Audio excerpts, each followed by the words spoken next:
हजार जिद्दत तराजियों के मिजाज बदला करे ज़माना, मगर यकीन रहेगा आमिर मिजाज बातिल वही पुराना।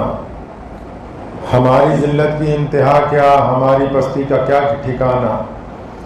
गुनाह तो फिर गुनाह ठहरे, इबादतें भी मुजरिमाना। उरूज से बाहरवर न होगी कभी हयाते मुनाफिकाना। जुबां पे इस्लाम का वजीफा, मगर ख्यालात काफिराना। आज अल्हम्दुलिल्लाह बठिंडा में यहाँ आदेश यूनिवर्सिटी में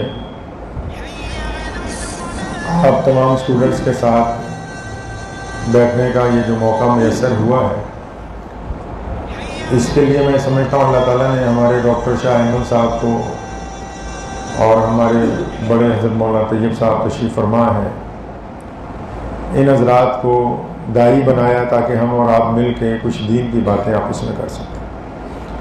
आप सब लोग स्टूडेंट हैं और वो भी मेडिकल यूनिवर्सिटी पे, कोई MBBS का है, कोई नर्सिंग का है, कोई फिजियोथेरेपी सीख रहा है, कोई पैरामेडिकल सीख रहा है, लेकिन दीन की निस्बत से इसलिए इकट्ठे हुए हैं कि ये जो तालीम आप सीख रहे हैं, इसकी इब्तदा जो दुनिया में की है वो प्यारे नबी हज़रत मोहम्मद रसूलुल्लाह सल्लल्लाहु अलैहि वसल्लम। पूरी दुनिया में मुसलमानों के पास एक ही किताब है जिसको लोग कुरान पाक के नाम से जानते हैं। कुरान पाक की पहली आयत इकरा बिस्मी रब्बिकल्लज़ी खलक, यानी जिस दीन ने दुनिया को अलग तरीके का ढंग दिया जीने का, गुफ्तगू करने का, रहने का, खाने पीने का, मिलने जुलने का, और तौहीद का तसव्वुर दिया, एक खुदा की इबादत का ख्याल जो है वो लोगों में मुस्तहकम किया, तो उस किताब की पहली आयत जो अल्लाह की तरफ से रसूलुल्लाह सल्लल्लाहु अलैहि वसल्लम पे नाजिल होती, उसका पहला जो लफ्ज़ है इकरा बिस्मी, मतलब पढ़िए अपने रब के नाम से। पता ये लगा कि दीन ने इंसानों की तरबियत के लिए जो पहली बात की है वो पढ़ने की ही की है। तौहीद से भी पहले जो बात की वो तालीम की है कि तालीम अगर होगी, पढ़े लिखे अगर होंगे तो फिर सारी गुफ्तगू, सारा दीन हमारी समझ में आ जाएगा। अगर हम तालीम याफ्ता नहीं होंगे तो हमारी समझ में नहीं आएगा। नबी अलैहिस्सलातु वस्सलाम ने दुनिया की नब्ज को पकड़ा है। आप डॉक्टर हैं, कोई आपके पास दवाई लेने आ जाता है, वो आके आपको कहता है मेरे यहाँ दर्द है, वहां दर्द है, दवाई लिख दीजिए, तो आप दवाई नहीं लिखते। किसी भी डॉक्टर के पास चले जाएं, चाहे वो न्यूरो का हो, चाहे वो हार्ट का डॉक्टर हो, चाहे वो गैस्ट्रो का हो, कोई भी डॉक्टर हो, जब मरीज जाके अपनी परेशानियां, अपनी दिक्कतें गिनवानी शुरू करता है तो डॉक्टर दवाई नहीं लिखता। डॉक्टर सबसे पहले टेस्ट लिखता है। सबसे पहले टेस्ट की बात करता है कि ब्लड टेस्ट कर लिया जाए, एंडोस्कोपी कर ली जाए, एक्सरे कर लिए जाए, ECG कर ली जाए। सबसे पहले वो टेस्ट की बात करता है। प्यारे नबी हज़रत मोहम्मद रसूलुल्लाह सल्लल्लाहु अलैहि वसल्लम की अगर हम तारीख को पढ़ेंगे, हुज़ूर नबी अलैहिस्सलातु वस्सलाम को अगर देखेंगे, नबी अलैहिस्सलातु वस्सलाम ने दुनिया को इस्लाम बताने से पहले दुनिया की नब्ज को पकड़ा। तकलीफ क्या है, माशरे में दिक्कत क्या है। दुनिया में तो जो भी बादशाह आए, आज भी जो बादशाह बनते हैं, जो हुक्मरान बनते हैं, वो तो हजारों साल से कहते आ रहे हैं कि दुनिया की तीन ही तकलीफें हैं, रोटी, कपड़ा और मकान। आज का बादशाह भी यही कह रहा है, चाहे वो किसी भी देश का हो। हजारों साल से जो बादशाह चले आए नबी अलैहिस्सलातु वस्सलाम से पहले भी, उन्होंने तो इंसानों की एक ही बात को समझा कि इनको खाने के लिए रोटी दे दो, पहनने के लिए कपड़े दे दो और रहने के लिए एक मकान दे दो, बस हो गया, इनका मसला हल है। लेकिन ये रोटी, कपड़ा और मकान की जो गुफ्तगू चली दुनिया के अंदर, इसने लोगों को राहत नहीं पहुंचाई। लोग बड़े मकानों में रहने के बावजूद दूसरों की जान के दुश्मन हैं। लोग बेहतरीन खाना खाने के बावजूद अपने भाई को मारना चाहते हैं। लोग खूबसूरत कपड़े पहनने के बावजूद उनका दिल गंदला है अंदर से, जो दूसरों के लिए बुराइयां, दूसरों के लिए बुग़्ज़ रखता है। सारी दुनिया ने बस इसी को अपना मकसद समझा कि नहीं, हमें अच्छी हॉस्पिटलिटी हो, अच्छा स्टाइल ऑफ लिविंग हो, तो इसका मतलब ये होगा कि ये कम्युनिटी बहुत अच्छी हो गई है। अगर ये दुनिया का मियार था तो नबी अलैहिस्सलातु वस्सलाम से पहले दुनिया क्यों परेशान थी? अगर इसको दुनिया का मियार समझा जाता है तो आज भी जो विकसित देश हैं, जिनको हम कहते हैं वेल डेवलप्ड मुल्क हैं, जो वहां पर क्यों जिना जबर जिना होते हैं? वहां पर क्यों कोई भी बंदा जाता है स्कूल में जाके अपने साथियों के ऊपर मार देता है गोली? वहां पर ऐसा कैसे मुमकिन हो जाता है कि लोग एक दूसरे को खत्म कर देते हैं? नबी अलैहिस्सलाम ने इंसानों की नब्ज को पकड़ा है। वो जो नब्ज पकड़ी, वो नब्ज ऐसी पकड़ी कि आप अलग सूबे के रहने वाले हैं, मैं अलग सूबे का रहने वाला हूं। अगर मक्का मुकर्रमा में हरम के सहन में चले जाएं जहां पर तवाफ होता है, या मदीना मुनव्वरा में रसूलुल्लाह सल्लल्लाहु अलैहि वसल्लम के रोज़े मुबारक पर सलाम पेश करने जाना हो, तो ये मैं इत्मीनान से बिना किसी मुगालते के कह रहा हूं कि एक लाइन में जो लोग चलते हैं ना, तो उनका मुल्क एक नहीं होता है। आगे अगर कोई भारत का बाशिंदा दुरूद पढ़ता हुआ जा रहा है तो उसके पीछे कोई इंडोनेशिया का होगा, उसके पीछे कोई जापान का होगा, उसके पीछे कोई फ्रेंच होगा, उसके पीछे कोई स्पेनिश होगा, उसके पीछे कोई चाइनीज होगा, उसके पीछे कोई टोकियन होगा। एक मुल्क का नहीं होगा।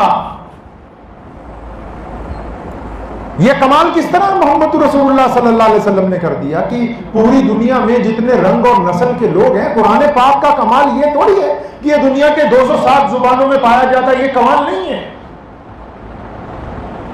यह कमाल नहीं कि बहुत बड़ी बड़ी मस्जिदें तामीर हमने की है, मदरसे तामीर किए, यह नहीं कमाल की बात।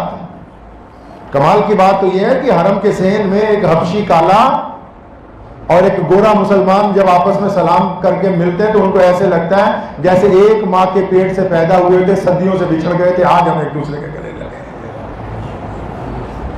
नबी अलैहिस्सलाम ने, अच्छा डॉक्टर अच्छा कौन है? एडमिनिस्ट्रेटर अच्छा कौन हो सकता है? घर का अच्छा वली कौन बन सकता है? जो अपने मातहत में रहने वालों की तकलीफ को पहचानता हो। नबी अलैहिस्सलाम ने पूरी दुनिया के इंसानों की नब्ज पे हाथ रख दिया। कहावत है ना, दुख दी रग पे हाथ रख देता। मतलब जो रग दुख रही थी, दुख कैसे रही थी? गरीब को इजाजत नहीं थी मक्का मुकर्रमा में बैतुल्लाह में अंदर जाने की, रग दुख रही थी। अबू जहल, उतबा और वलीद कहते थे बिलाल क्योंकि काले हैं, हबशी हैं, ये बैतुल्लाह में नहीं जा सकते। रग इस तरह दुख रही थी कि किसी के घर में बेटी पैदा होती थी, वो कहता था इसको जिंदा को दफन कर दो ताकि कल को किसी को दामाद बनाना पड़ेगा, बेटी पैदा होना तो हमारे लिए बुराई की अलामत है। यशरफ, जिसको आज मदीनतुल मुनव्वरा कहते हैं, वहां का शमून यहूदी, उसने हुक्मनामा जारी किए रखा। सदियों तक उस नस्ल में यह रवाज था कि शादी किसी की भी होगी, दुल्हन पहले एक हफ्ता उनके महल में रहेगी, उसके बाद वो अपने घर जा सकती है। कैसरो किसरा ने लोगों के पैरों में बेड़ियां पहनाई। ताशकंद बुखारा के लोगों, बादशाहों ने लोगों के चेहरे दाग के उनको मंडियों में जानवरों की तरह बेचा। नबी अलैहिस्सलाम, जिनको अल्लाह ताला ने नबी बनाकर ही भेजा, लेकिन जिस दिन उन्होंने ऐलान किया तो किस बात को पकड़ा? वो ये बात दुनिया को समझाने में कामयाब हो गए कि इस्लाम को मैं फितरत का मजहब बना के लेके आया। किसका मजहब जी? नेचर का मजहब। फितरत किसको बोलते हैं? अभी आप बाहर जहां कच्ची जमीन है या ये बहुत अच्छी इमारत है, आप कुछ भी करते रहे, चंद सालों के बाद इसकी ईंटों में से दीमक निकलेगी, वो फितरत है, वो रुक नहीं सकती। और चंद सालों के बाद इसकी सीमेंट इसके सरिये से अलग होना शुरू हो जाएगा, वो उसकी फितरत में। बच्चा जवान होता है तो फिर किस तरफ जाता है? बुढ़ापे की तरफ चलना शुरू हो जाता है, उसकी उम्र को कोई रोक नहीं सकता, ये फितरत में। प्यारे नबी हज़रत मोहम्मद रसूलुल्लाह सल्लल्लाहु अलैहि वसल्लम ने फितरत को पकड़ा इंसानों की। क्या समझाया हमें कि देखो, एक शौहर चाहता है कि उसकी बीवी उसकी वफादार रहे, एक बीवी चाहती है कि उसका शौहर उसके अलावा किसी और से नाजायज ताल्लुकात ना बनाए, एक बाप चाहता है कि उसका बेटा उसी का कहना माने, एक दुकान का मालिक चाहता है कि उसके नौकर पड़ोसी के कहने पे ना चले, मेरे कहने के ऊपर चले। तो ये किस किताब में लिखा है? किसी किताब में नहीं लिखा हुआ है। मियां बीवी को वफादारी का सबक किसी किताब में नहीं लिखा। ये फितरत में, खून में। हम अपनी चीजों में शराकत नहीं चाहते। आप ये गवारा नहीं करते कि आपका मोबाइल कोई दूसरा आदमी पकड़े। अगर 5 मिनट के लिए भी पकड़ेगा, वो शरीक हो गया मोबाइल में, तो आपका ब्लड प्रेशर हाई होना शुरू हो जाएगा कि मेरा मोबाइल इसने क्यों पकड़ा है। इस मर्ज को नबी अलैहिस्सलाम ने पकड़ा और फिर लोगों को समझाया कि आप आपस में तो किसी चीज को शरीक नहीं बनाते हो, बीवी में किसी को शरीक नहीं बनाते हैं जी, औलाद में किसी को शरीक नहीं बनाते, इबादत के मामले में शरीक ही शरीक। फरमाया अल्लाह भी चाहते हैं कि मेरा बंदा अगर दुनिया में अपने रिश्तों में वफादारी चाहता है तो वो इबादत में भी एक अल्लाह वहदहू ला शरीक का वफादार बने। ये पहला दर्स दुनिया को रसूलुल्लाह ने अपने रब से वफादारी का पढ़ाया। अभी इन्होंने ये दर्स पढ़ाया ही नहीं कि मोहम्मद रसूलुल्लाह के लिए अल्लाह की तरफ से ऐलान हुआ कि हमारी तौहीद के साथ इनको ये भी बता दो कि इताअत और फर्मा बरदारी कहना अगर किसी का मानना होगा अल्लाह को मानने के लिए तो सिर्फ मोहम्मद रसूलुल्लाह। मतलब तौहीद का मतलब दूध में मिलावट नहीं चाहिए, घी में मिलावट नहीं चाहिए, औलाद में मिलावट। मतलब दुनिया की दुखती हुई रग को पकड़ा मोहम्मद रसूलुल्लाह ने कि ये लोग इसलिए परेशान है कि इनके रिश्तों में मिलावट है, इनके जहन में मिलावट है, इनकी तबीयतों में मिलावट है। अगर इस मिलावट को हम दूर कर देंगे चीज खालिस हो जाएगी तो फिर ये इत्मीनान हो जाएगा इनको कि हमारे पास खालिस चीज है। तौहीद ने इंसानों के मिजाज में से मिलावट को खत्म किया है। मोहम्मद रसूलुल्लाह सल्लल्लाहु अलैहि वसल्लम चले हुए जा रहे थे और अभी मक्के में सारे ही दुश्मन हैं, तो एक गुलाम जो है वो चक्की पीस रहा है। नबी अलैहिस्सलाम ने देखा चक्की भी पीस रहा है, रो भी रहा है। चक्की भी पीसता है, रोता भी है। नबी अलैहिस्सलाम उसके पास रुके, पूछा भाई क्यों रोते हो? कहने लगा मुझे तेज बुखार है, मेरा मालिक कहता है कि तुझे हर हालत में ये गेहूं पीसना होगा। नबी अलैहिस्सलाम ने फरमाया ये तो बड़ी तुम्हारे साथ ज्यादती की बात है, तो हम ऐसा करते हैं कि तुम्हारी मदद करेंगे। नबी अलैहिस्सलाम इतनी बात कह के कहीं चले गए। अब वो गुलाम क्या सोच रहा है? वो ये समझ रहा है कि नऊजुबिल्लाह जिस तरह और बहुत सारे लोग सड़क पे देखते हैं दूसरों को कोई मदद नहीं करता, लेकिन कुछ थोड़ा सा वक्त गुजरा, हुजूर सल्लल्लाहु अलैहि वसल्लम वापस तशरीफ लाए और नबी अलैहिस्सलाम के हाथ में गर्म दूध का कटोरा है और एक हाथ में खजूरें हैं। उस गुलाम को खिलाई, दूध पिलाया और फरमाया कि तुम ये चादर लेके यहाँ पे आराम करो, मैं तुम्हारी जगह चक्की पीस देता हूं। एक दिन नहीं, लगातार कई दिन, जब तक वो ठीक नहीं हो गए। तो रसूलुल्लाह ने ऐसा क्यों किया? आप क्या समझते हैं? क्या इसलिए कि वो चाहते हैं कि ये गुलाम मुसलमान हो जाए, जबकि वो गुलाम को तो पता ही नहीं है अल्लाह के नबी है? नबी अलैहिस्सलाम का ये अमल इसलिए ताकि वो हमें तरबियत दे रहे हैं कि जब आप किसी मजलूम की मदद करें, किसी गरीब की मदद करें तो उसका मजहब ना देखें, उसकी तकलीफ को महसूस करें, उसकी तकलीफ का हल निकालें कि हम उसकी तकलीफ का हल कैसे कर सकते हैं।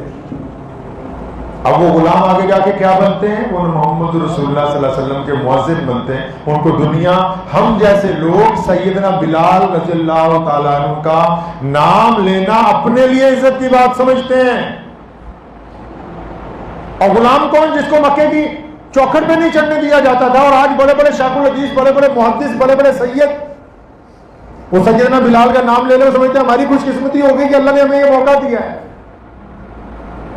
नबी अलैहिस्सलाम ने तकलीफ को पकड़ा। एक बच्चा है 10-12 साल का, तो उसकी वालिद का इंतकाल हो गया। माँ लोगों के घरों में बर्तन मांजती, उसके कपड़े फट गए। आज से 1500 साल पहले दुनिया में सबसे कीमती चीज सिर्फ कपड़े होते थे। कपड़ा आम नहीं था, बड़ी मुश्किल से तैयार होता था, बड़ी मुश्किल से मिलता था, वो भी चादरों की शक्ल में मिलता था। तो अपने चचा के पास गया कि मेरी माँ का बदन नंगा होता है, लोग देखते हैं, तो मैं चाहता हूँ आप एक चादर दे दें।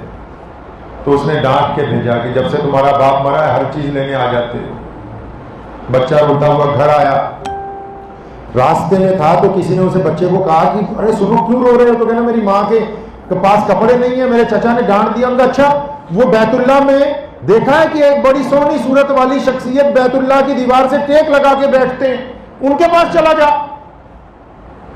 कहने लगा अच्छा मैं अपनी माँ से पूछता हूँ। माँ के पास गया, चचा का कारनामा बताया, माँ भी रोने लगी। और फिर ये कहा कि वहां जो बैठते हैं कि मैं उनके पास जाऊं? माँ क्या कहती है? माँ कहती बेटा मुझे पता है जो वहां बैठते हैं उनको सारा मक्का नौज़ुबिल्लाह जादूगर कहता है, और जो उनके पास चला जाता है उसका अपना दीन नहीं रहता। फिर बेटा कहता नहीं अम्मा, मुझसे देखा नहीं जाता कि आपके कपड़े फटे हैं। तो अम्मा ने क्या कहा कि बेटा चले तो जाओ, लेकिन जाते ही ये कह देना कि मैं अपने काम से आया हूं, आपका दीन कबूल नहीं करूंगा। ये वाकयात मैं आपको उन मुसलमानों के लिए अब सुना रहा हूं कि जिनकी बगल में अगर कोई अहले हदीस, कोई देवबंदी, बरेलवी एक सफ में खड़े हो जाए और कोई रफाजैन से नमाज पढ़े, कोई बिना रफाजैन के नमाज पढ़े, तो एक दूसरे का ब्लड प्रेशर हाई हो जाता है। ये उन कमबख्तों को सुना रहा हूं बात,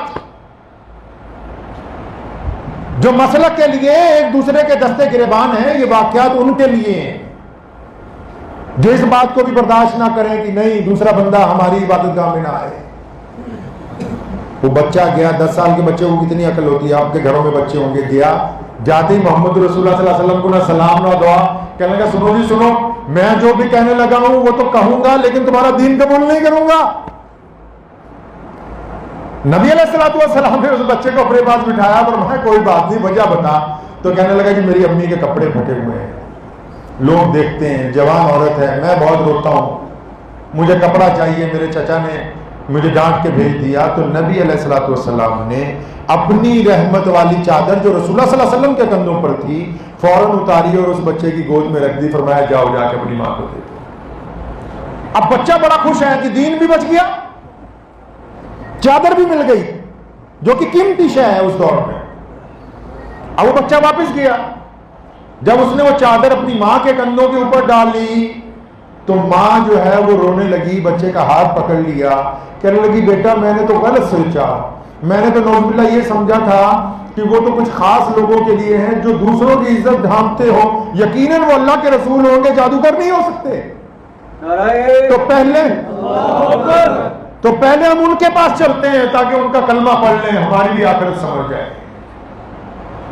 हुजूर नबी अलैहिस्सलातु वस्सलाम ने इंसानों की नफ्स को पकड़ा है। सैयदना अनस रज़ियल्लाहु तआला अन्हु 10-12 साल के हुजूर सल्लल्लाहु अलैहि वसल्लम के खादिम हो गए, जिस तरह आपका कोई असिस्टेंट होता है। फरमाते हैं मेरे नबी अलैहिस्सलाम ने मैंने इतना प्यार किया कि मेरा हाजमा खराब हो गया। हाजमा खराब हो गया, मोहब्बत की वजह से कईयों का हाजमा खराब हो जाता है ना, कईयों की हवा खराब हो जाती है, वो सोचते हैं हमारे अलावा तो काम ही नहीं चलना है इसका। हाँ, अनस रज़ियल्लाहु फरमाते हैं कि मुझे इतनी मोहब्बत रसूलुल्लाह सल्लल्लाहु अलैहि वसल्लम ने की तो मेरा तो हाजमा खराब हो गया। मैंने सोचा कि कोई ऐसा मौका भी आए कि अल्लाह के नबी सल्लल्लाहु अलैहि वसल्लम मेरे 1-2 लगा दें। फरमाया कोई ऐसा मौका आना चाहिए कि मेरे 1-2 लग जाएं ताकि वो यादगार हो जाए कि मैंने हुजूर सल्लल्लाहु अलैहि वसल्लम से पिटाई खाई थी। कहते मैं बड़ी ताक में रहता था कि कोई मौका ऐसा आए नऊज़ुबिल्लाह सल्लल्लाहु अलैहि वसल्लम को मैं गुस्सा दिलवाऊं और मेरे एक आधी चपत लग जाए। फरमाते मौका ही नहीं मिलता था, वो मोहब्बत ही इतनी करते हैं सबसे। जिस दिन हजरत इकरमा रज़ियल्लाहु ताला अन्हु, कौन, जो अबू जहल के बेटे हैं, कौन अबू जहल जिसने मोहम्मद रसूलुल्लाह को कदम कदम पे तकलीफ पहुंचाई। जिस दिन इकरमा ने कलमा पढ़ने के लिए रसूलुल्लाह के पास आना था, अबू बकर को, उमर को, उस्मान को, अली को, खालिद इब्न वलीद को रज़ियल्लाहु ताला अजमईन को क्या कहते हैं मोहम्मद रसूलुल्लाह कि सुनो अबू जहल का बेटा आ रहा है, उसने मुझसे सिफारिश की है कि मैंने कलमा पढ़ना है, खुदा के लिए उसे ताना ना मारना, ताना नहीं मारना। उस दुश्मन की बात जिसने सताया है, जिसने सैयदना फातिमा ज़हरा को सताया, जिसने अम्मी खदीजा कुबरा को तकलीफ पहुंचाई, जिसने रसूलुल्लाह सल्लल्लाहु अलैहि वसल्लम को तकलीफ पहुंचाई, तो अपने दोस्तों को क्या फरमाया, उसका बेटा आ रहा है, ताने मत मारना। बेटा भी वो जो जंगों में मोहम्मद रसूलुल्लाह के खिलाफ लड़ा हो। अब वो हजरत अनस फरमाते हैं मौका ही नहीं मिला। कहते एक दिन बिलाल भी काम पे थे कहीं, अबू हुरैरा भी कहीं काम पे गए हुए थे, सारे सहाबा इधर उधर लगे थे, रसूलुल्लाह सल्लल्लाहु अलैहि वसल्लम मस्जिद नबी में बैठे थे। अचानक विदेशी मेहमान आ गए, रसूलुल्लाह सल्लल्लाहु अलैहि वसल्लम से मिलने के लिए पूरी दुनिया से लोग जाया करते थे। वो मेहमान जब आए तो फरमाया मैं ही था बस मस्जिद में और अल्लाह के नबी थे, आप सल्लल्लाहु अलैहि वसल्लम ने उनको बिठाया और मुझे कहा अनस बाजार से जाओ नाश्ता लाओ। कोई भी मेहमान आपके यहाँ आएगा, अगर आप 2 क्लास रूममेट है तो आप एक को बोलेंगे ना भाग के बाजार जाओ, कोई दूध कोई मिठाई कुछ ले आओ। तो फरमाते हैं मैं जब निकला मस्जिद नबी से बाहर निकलते ही मेरे दिमाग में आइडिया आ गया कि अनस मेहमान आए हुए हैं, इनको आज नाश्ता नहीं देना, सामान नहीं लेके जाना है, रसूलुल्लाह सल्लल्लाहु अलैहि वसल्लम को जाहिर सी बात है नौजुबिल्लाह परेशानी होगी कि भाई अनस को सामान लेने भेजा तो मेहमान बैठे हुए हैं, ऐसे तो 2 मिनट लेट हो जाइए, बापू फोन दे गावा गमला खड़ तू आया मैं होते ही।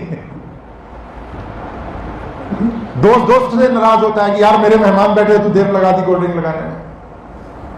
काफी वक्त गुजर गया, अनस फरमाते हैं मैं बाजार में एक दरख्त के नीचे बैठ गया जाके, कुछ नहीं खरीदा। फरमाते जब काफी वक्त गुजर गया तो मैं मस्जिद नबी के रास्ते की तरफ देख रहा था जिधर से रसूलुल्लाह सल्लल्लाहु अलैहि वसल्लम तशरीफ ला रहे थे। फरमाया मैं क्या देखता हूं, काफी वक्त गुजरने के बाद अल्लाह के नबी सल्लल्लाहु अलैहि वसल्लम खुद ही आ गए बाजार में, खुद ही, और चेहरे पे परेशानी के आसार हैं। फरमाया जब मैंने रसूलुल्लाह को देखा मैं भी उठ के खड़ा हो गया। अचानक अल्लाह के नबी की निगाह मेरे पे पड़ी तो मैं 2-4 कदम आगे बढ़ा तो मोहम्मद रसूलुल्लाह तेजी से आए। अब अंदाजा लगाएं उस वसल्लम ने क्या किया होगा। अनस फरमाते मैं बिल्कुल तैयार कि अब 1-2 लगेंगी, मेहमान बैठे हुए ना वहां, मैं मेहमानों का नाश्ता नहीं लेके गया।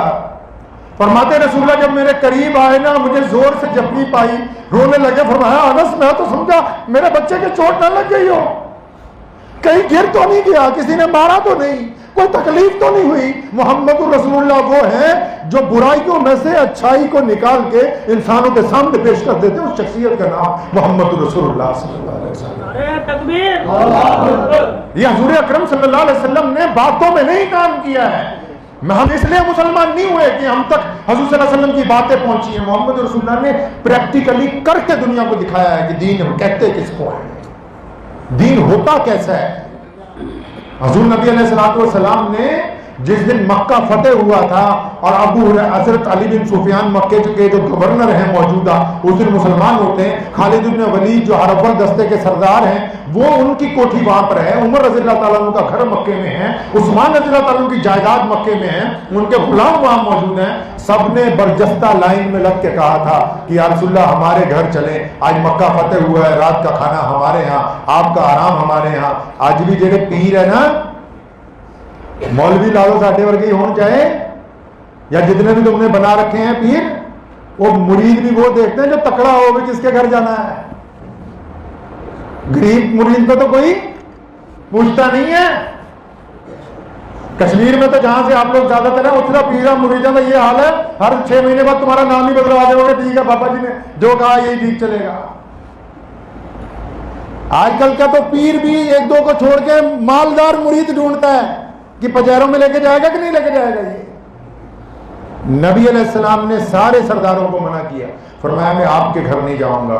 उस दिन रात के अंधेरे में उम्मे ऐमन अगर हम उम्मे हानी रज़ी अल्लाह रसूलुल्लाह सल्लल्लाहु अलैहि वसल्लम की चचाजाद बहन है, झोंपड़ी में रहती हैं, टूटा हुआ घर है, अपने बच्चों के साथ बैठी हैं। बच्चे बार बार पूछते हैं अम्मा तुम तो कहती थी कि रसूलुल्लाह तुम्हारे भाई हैं, तुम तो कहती थी कि हमारे मामू लगते हैं, आज तो मक्का फतेह हो गया, देखो गली कूचों में उनकी सिपाही फिर रहे हैं, तो अम्मा वो नहीं आएंगे। तो उम्मे हानी की आंखों में आंसू में कुछ जवाब नहीं दिया। इतनी देर में रात के पहले पहर जब दरवाजे पे दस्तखत हुई तो उम्मे हानी कहती मैंने जरा जोर से पूछा था कि कौन है दरवाजे पे, तो पीछे से आवाज आई थी कि उम्मे हानी दरवाजा खोलो मैं तुम्हारा भाई मोहम्मद रसूलुल्लाह हूं। यहां तो 4 पैसे आ जाए उन्हें रिश्तेदारों के आगे से जरा जोर से बुलेट की आवाज देके निकलना है।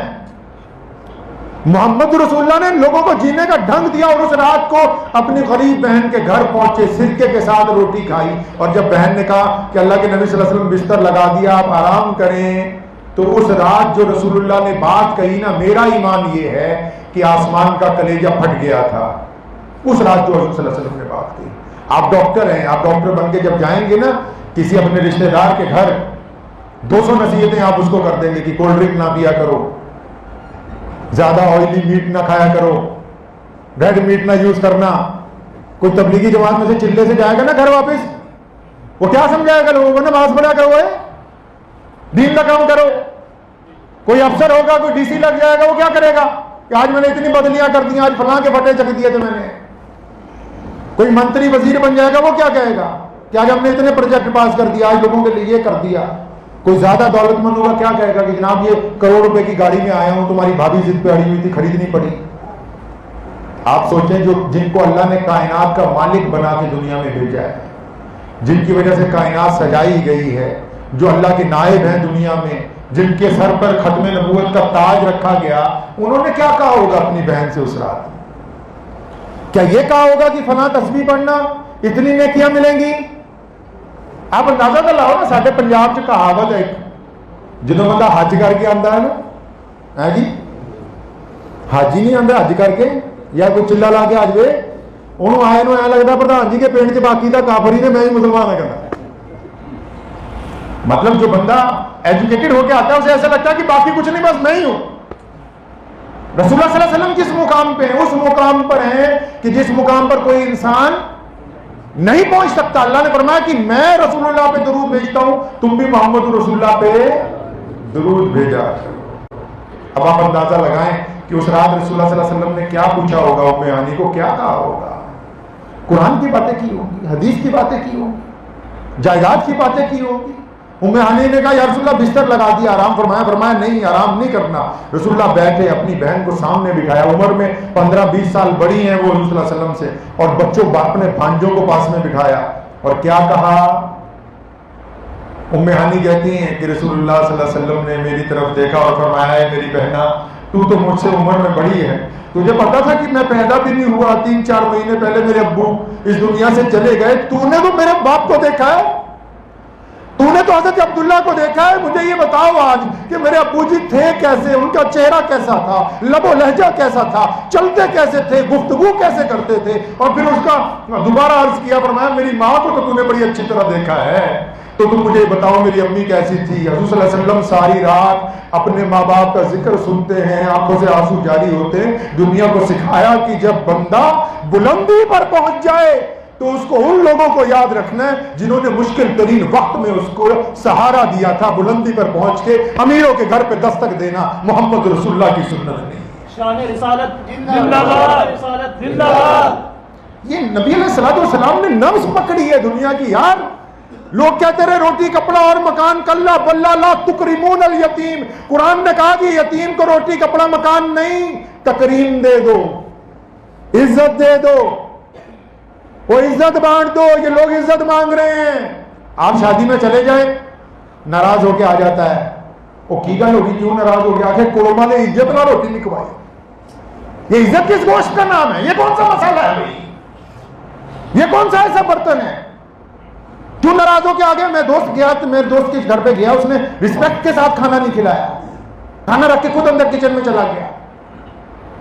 नबी अलैहिस्सलाम ने लोगों की नब्ज़ पकड़ी कि इनकी तकलीफ रोटी कपड़ा मकान नहीं है, इनकी तकलीफ सेल्फ रिस्पेक्ट है। बिलाल इज्जत चाहते हैं, उमैया देने के लिए तैयार नहीं। अम्मार बिन यासिर एहतराम चाहते हैं, अब्दुल्ला बिन जिदान जैसा काफिर देने के लिए तैयार नहीं। सैयदना उसामा गुलाम इज्जत चाहते हैं, अबू लहब जैसा गुंडा देने के लिए तैयार नहीं। तो मोहम्मद रसूलुल्लाह ने क्या किया? हमें मुसलमान बना के दर्श दिया कि हम इज्जतें बांटने आए। और जब आप इज्जत बांटेंगे क्या होगा? आप अगर मुझे इज्जत देना चाहेंगे तो घर के अंदर बुला के खाना खिलाएंगे, घर में बुला के मेरी जेब में कुछ डालेंगे, ताकि लोगों के सामने मेरी बेइज्जती ना हो। ये जो दीन के नाम पर आटे की थैलियां बांटने वाले लोग, कंबल बांटने वाले लोग, ये मोहम्मद रसूलुल्लाह की पैरवी थोड़ी करते हैं। मोहम्मद रसूलुल्लाह सल्लल्लाहु अलैहि वसल्लम ने तो इंसानों के एहतराम की बात की। बेटी कहां थी? उठा के कहा कि अल्लाह की रहमत है। मां कहां थी? और जन्नत अल्लाह ताला ने सुरैया की बुलंदियों पे रखी। मोहम्मद रसूलुल्लाह ने जन्नत के गिरेबान में हाथ डाला, उसको मां के कदमों के अंदर ला के डाल दिया, और फिर बाप को जन्नत का दरवाजा बना के आगे खड़ा किया। फरमाया मां के पैरों के नीचे जन्नत है, बाप जन्नत का दरवाजा है, तुम्हारी मर्जी इसको खुला रखो, तुम्हारी मर्जी से बंद करो। मुसलमान हो दूसरे की बेइज्जती कर दे, मुसलमान हो गरीब की मदद ना करे, मुसलमान भी हो मजलूम के साथ ना खड़ा हो, मुसलमान भी हो जालिम के खिलाफ चुप भी रहे, ये इस्लाम की तालीम नहीं है। नबी अलैहिस्सलाम ने मर्ज पकड़ा, और फिर ऐसा मर्ज पकड़ा कि इलाज हो गया। हम जैसे लोग पूरी दुनिया में, आप चले गए ना, पूरी दुनिया में एक जैसा मोबाइल सारी दुनिया में नहीं मिलता है, एक जैसा आटा पूरी दुनिया में नहीं मिलता है, एक जैसा कंक्रीट इमारतें पूरी दुनिया में नहीं है, एक जैसी हवा भी पूरी दुनिया में नहीं है, एक जैसा पानी भी पूरी दुनिया में नहीं है, हर चीज में कुछ ना कुछ आगे पीछे थोड़ा बहुत कमी बेशी है। लेकिन अगर एक ही टेस्ट पूरी दुनिया में कोई है तो वो कलमा ला इलाहा इल्लल्लाह मुहम्मदुर रसूलुल्लाह। तो आप हजरात को बस इतनी सी बात कहनी है कि अल्लाह ने हमें दीनदार बनाया, अल्लाह ने हमें कलमा अता फरमाया, तो रसूलुल्लाह ने हमें इज्जत बांटने भेजा है। ये आज इदारा शुरू किया है, तालीमी इदारा, ये सिर्फ छोटे बच्चों के लिए नहीं किया है।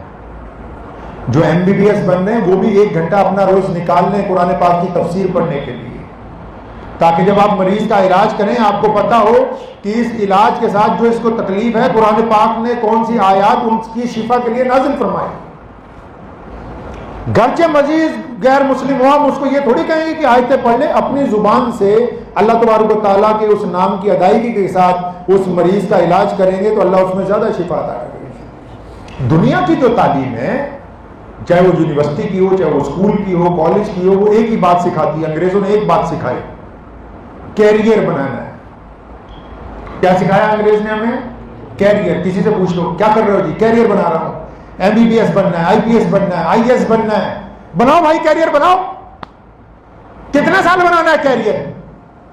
जी मैं लगा हुआ हूं, 25 साल हो गए उम्र, 30 साल हो गई, 32 साल हो गई, 38 साल हो गई, 40 साल में जाके कैरियर बन के तैयार हो गया। फिर जिस दिन कैरियर की कुर्सी पर बैठे पता लगा कैरेक्टर तो पीछे रह गया, कैरेक्टर तो शराब में चला गया, कैरेक्टर तो जिनाकारी में चला गया, कैरेक्टर तो रिश्वत में चला गया, कैरेक्टर तो बेईमानी में चला गया, कैरेक्टर तो माँ बाप को छोड़ने में चला गया, कैरेक्टर तो रिश्तों को जहन्नुम में भेजने में चला गया। पता लगा कि इन्होंने जो हमें कैरियर बनाने का रास्ता दिखाया हमारे कैरेक्टर को बर्बाद कर दिया। जब हम तरक्की की कुर्सी पे पहुंचे, ना हमारे माँ बाप हमारे साथ थे, ना हमारे भाई बहन हमारे साथ थे, ना हमारी अच्छी सेहत हमारे साथ थी, हमारे कैरियर का बेड़ा गर्क कर दिया उस तालीम ने। अब अगर कैरियर बनाना है और कैरेक्टर को दुरुस्त रखना है तो इनके पास अगर कैरियर की दवाई है तो कैरेक्टर की दवाई मोहम्मद रसूलुल्लाह ने दी है। ये अगर ये बता सकते हैं कि MBBS डॉक्टर कैसे दवाई देगा तो कुरान ये बताएगा कि MBBS डॉक्टर धोखे से किसी का टेस्ट नहीं लिखेगा।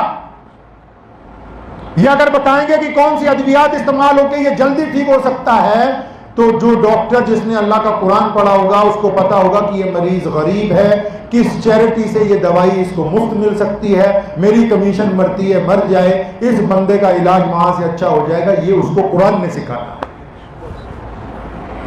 दयानतदारी, माँ बाप की इताअत वो इस तालीम ने देनी।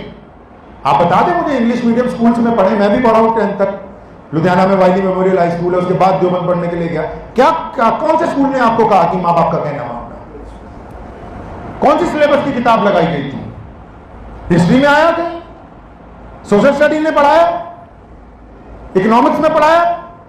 उन्होंने एक ही बात की है हर जगह कि आगे कैसे बढ़ना है, इजाद कैसे करनी है। तो दीन ने लोगों को रास्ते के ऊपर कैसे रखा?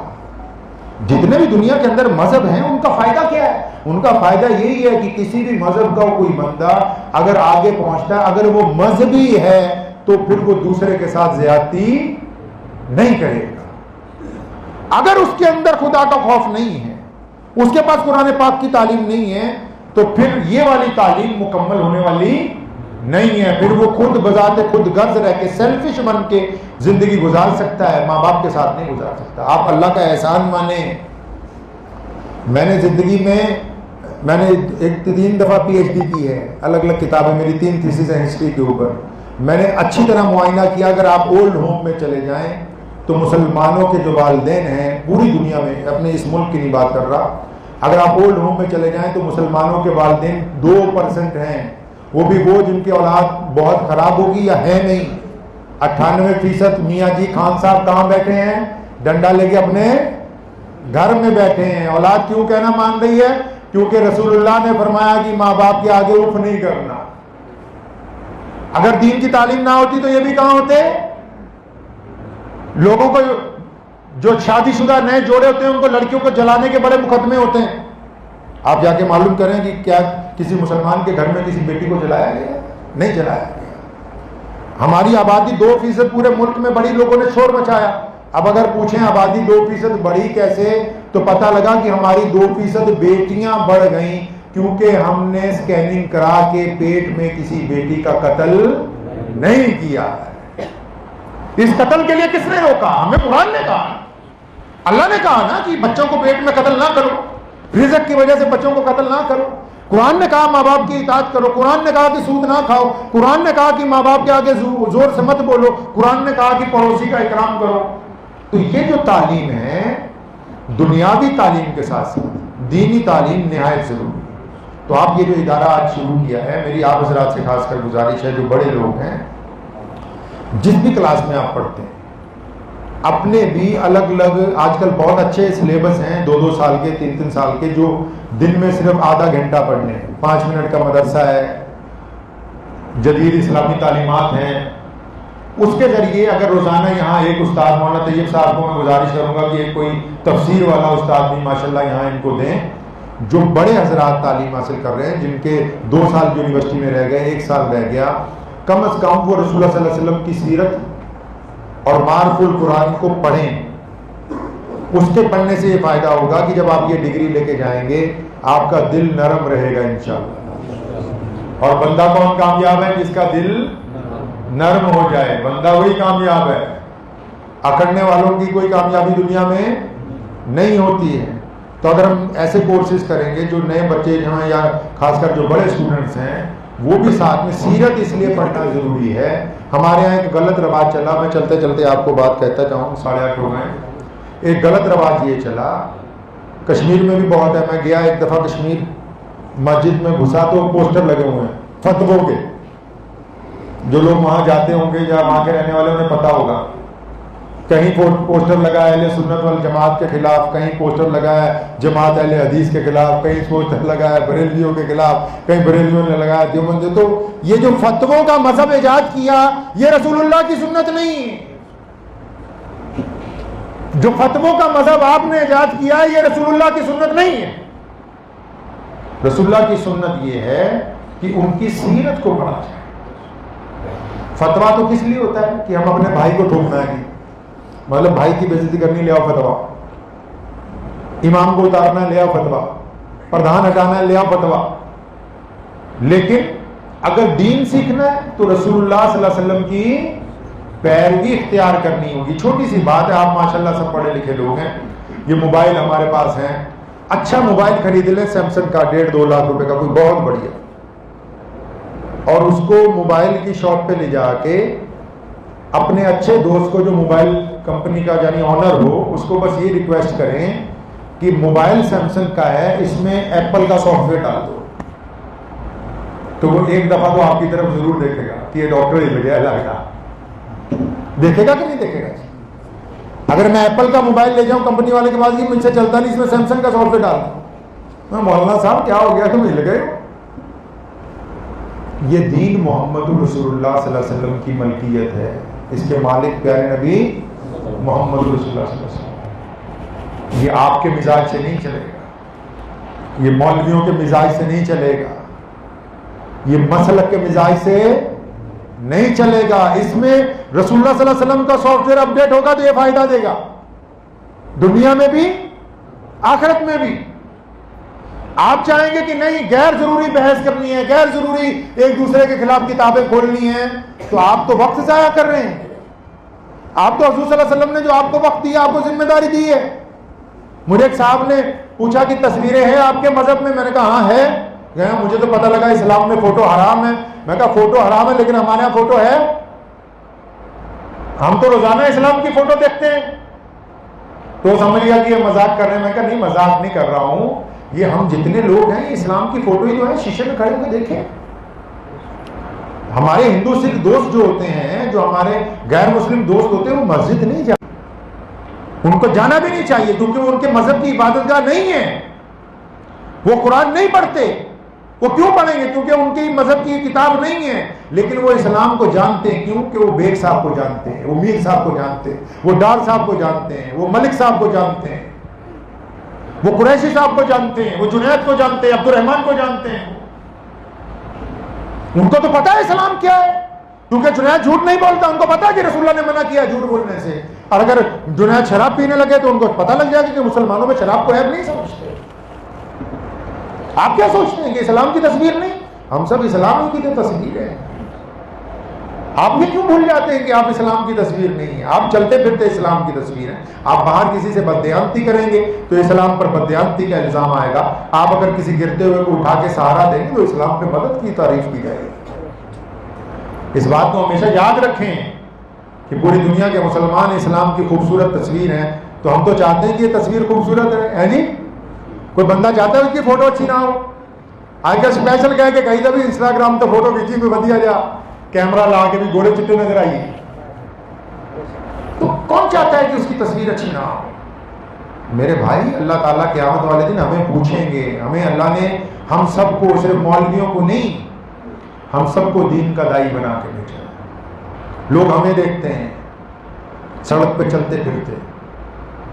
मेरे कई दोस्त हैं, मैं अजमेर शरीफ गया हूँ 4-5 दफा, तो मेरे कई दोस्त मुझे पूछने लगे जाना जायज़ है या नाजायज़ है। मैं कहा जायज़ नाजायज़ की बात ही नहीं, तुम्हें मैं इससे खूबसूरत बात बताता हूँ, यहाँ पर ठंडा से भी नजदीक है। वो कौन सी बात?